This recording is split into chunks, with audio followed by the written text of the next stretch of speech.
Good evening and many thanks for joining me for the next 20 odd minutes as we unpack events shaping the domestic, continental and international fronts. I'm Michael Madimba. Let's now get into the business of tonight. Two women died earlier today after the buses they were traveling in reportedly collided on the B1 road between Otavi and Achiwarongo in the Chisunjupa region. Mulisa Simiasa compiled our lead report. Namibian Police Force Head of Community Affairs in the region, Senior Inspector Maureen Mbeha, in a media statement on Tuesday said the accident occurred at approximately 1:30 on Tuesday morning, about 57 kilometers north of Achiwarongo. It is alleged that an Intercape passenger bus was transporting 59 passengers from Oshakati to Windhoek and it collided with an Iveco minibus headed in the opposite direction. A woman who is yet to be identified died on the spot from Intercape, while another passenger from the Iveco who was seriously injured died while on the way to Achiwarongo State Hospital. A male driver for Intercape sustained serious injuries on both legs and is expected to be transferred to a private medical facility in the Oshana region. Several passengers from both buses who sustained minor to serious injuries were transported to Achiwarongo State Hospital where they received medical treatment. According to the police officer, the names of the deceased persons were still unknown on Tuesday morning, adding that a culpable homicide docket has been opened at the Achiwarongo police station. Police investigations still continue. Sheila Perestrello reporting for Primetime News. From Primetime News, we extend our commiserations to the families of the bereaved and affected. Now, the government has taken steps to ensure that Namibians who still possess the old Southwest Africa identification documents are able to obtain citizenship.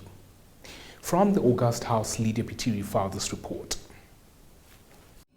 Despite these legal impediments, which cannot be addressed in the Namibian Citizenship Act of 1990, we are all cognizant of the fact that it has been 34 years since Namibia gained independence. The category of persons who are affected have been in Namibia since before independence and have no other home except Namibia.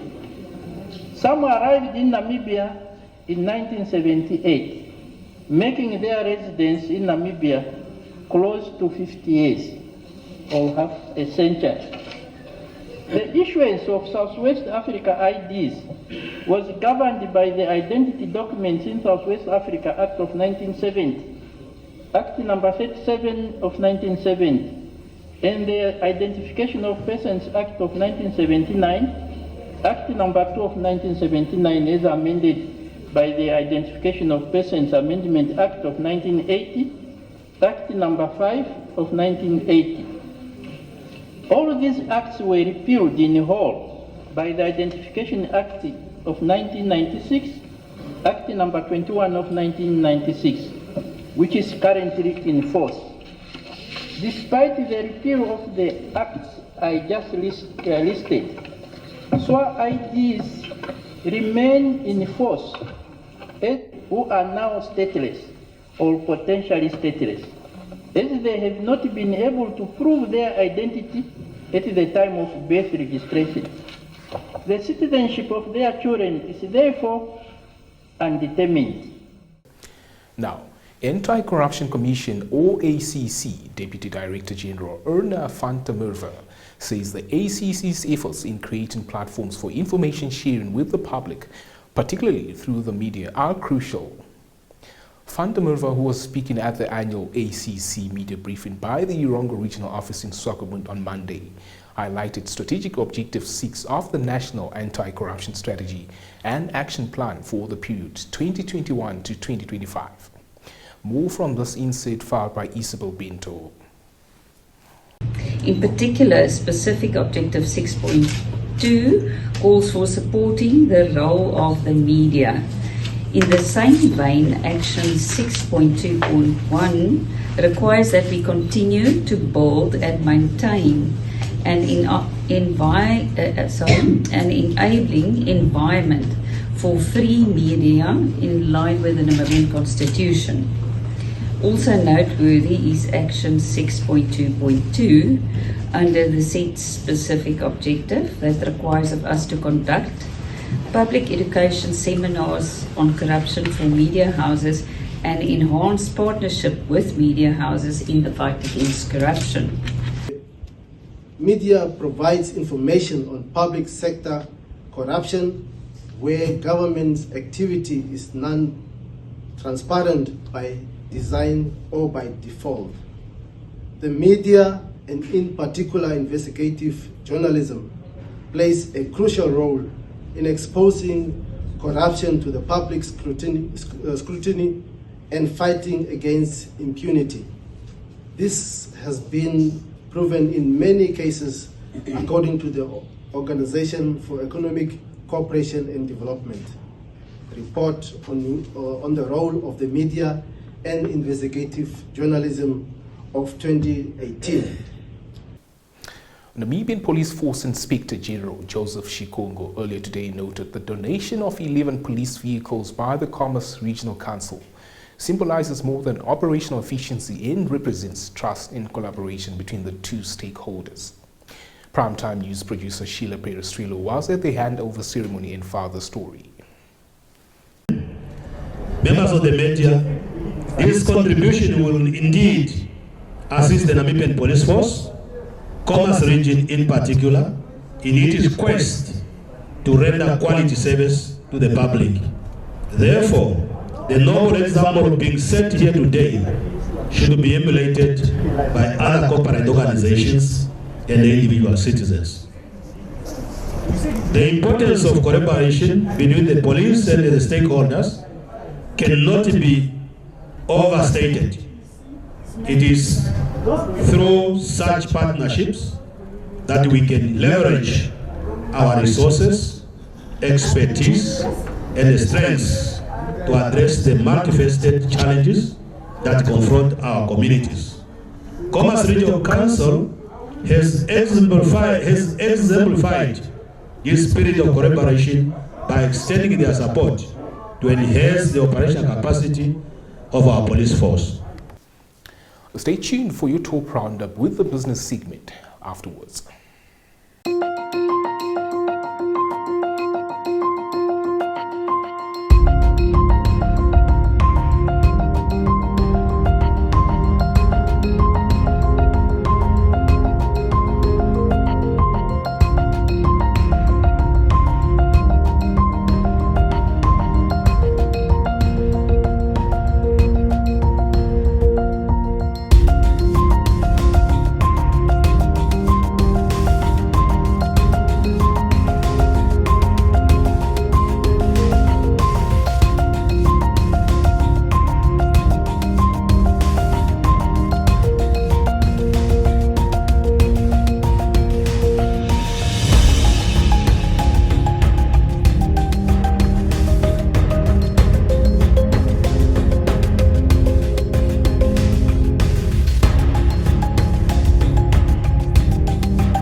Welcome to the Primetime Biz segment, your premier source for all things business related. Housing Development kickstarts the segment. The National Housing Enterprise or NHE's Chief Executive Officer Gisbertus Mukulu has called on local authorities to ensure that the land they avail for mass housing developments is affordable. Mukulu made those remarks during the Public Enterprise Information Sharing session. Nampa TV producer Konjenia Mbinga was in attendance and brings us this report. The reason why sometimes energy does not have, the service land is simply because sometimes it could also be as a result of the planning process. Right. Because the planning process also takes long, on the part of the local authorities, and therefore this is also a challenge. It's impacting on our mandate. It's impacting on our mandate to an extent that whenever we would like to purchase land from the local authorities just doesn't have that land. Right. So that means we can only be able to construct houses whenever the local authorities had provided service land at an affordable rate in terms of price. Because at the end of the day, if the price of the land is expensive, it will also translate into expensive houses at the end of the day. So therefore, I'm really imploring on the local authorities to when they are providing houses to NAG or allocating houses to NAG, they should at least give us a reasonable price, so that at least our low income to ultra low are able to afford, and that is the biggest challenge as it stands. Still staying at the same session, National Housing Enterprise CEO Gisbertus Mukulu noted that since inception in 1993, the NHE has constructed 21,545 houses. From this total, NHE constructed 18,270 houses independently, with NHE constructing 3,275 houses in close collaboration with the Ministry of Urban and Rural Development. Once more, our producer Konjeni Mbinga brings us this report. As of today, NAG, right from the inception, 1993, had constructed 18,270 houses across the country. But of course, in addition to that, there is also a mass housing program, which is done in close collaboration with the ministry. And so far, 3,275 houses are constructed under the mass housing program. And of course, in total, if you are to put all the number of houses together, that is 21,545 across the country. We had also embarked on the informal settlement upgrading projects. And this informal settlement upgrading project is piloted in Windhoek with the support of the ministry. And of course, we applaud the ministry for coming up with such a very good program. To date, 700 houses are completed under the informal settlement upgrading project in Koreahabs and Greenwell, Matongos, and so on. But besides that, we are also at the same time, SNHE have our own project that we have planned, and some of these projects are currently, off the ground. And one of them is the 30 houses in Omuthia, and then the 64 in Ondangwa. Mariental, it will soon, of course, start. And Okakarara will also start 52. Mariental is 34. And of course, there is also what we call low-income apartments under planning, and soon will go on tender in Ochomise, Varfish Bay, as well as Ongwediva. Up next in that order is the Economics Roundup, a summary of tomorrow's countrywide weather forecast and the Sport Planet segment. Stay tuned.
Welcome to the Sport Planet segment, the segment dedicated to all things sport in action. Olympics action headlines the segment. Tatiana Smith, South Africa's most decorated Olympian, is hoping to use her experience on the global stage to guide the careers of future swimming stars after calling it quits in Paris. Smith bowed out with gold on the 100-meter breaststroke and silver and the 200-meter breaststroke, switching her podium positions from Tokyo. Now, at the still tender age of 27, she's planning a career out of the pool. Smith told AFP that while she's looking forward to adjusting to a less regimented life, she's already sketching out a role in athlete representation. I would love to do that, especially in South Africa. We don't have anyone that really truly represents swimmers, understands how we think as swimmers, she said. On to the business of football. Julian Alvarez is set to depart Manchester City for Atletico Madrid, according to widespread reports earlier today, with the English champions set to bank a huge profit on the Argentine in a deal worth up to 95 million euros or 81 million British pounds. The 24-year-old cost City just 14 million pounds when he signed from River Plate in January 2022 and has since enjoyed a meteoric rise, helping Argentina to World Cup and Copa America glory, as well as winning 2 Premier League titles and the Champions League at club level. After initially returning to River on loan for 6 months, Alvarez scored 36 times in 2 seasons at City, as Pep Guardiola's men became the first ever side to win 4 consecutive English top-flight titles. Stay tuned for your sports roundup.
This concludes tonight's edition of Primetime News. Many thanks for tuning in. A reminder to follow the on-screen prompts and subscribe to the Number TV platform to stay updated on developments shaping the global village.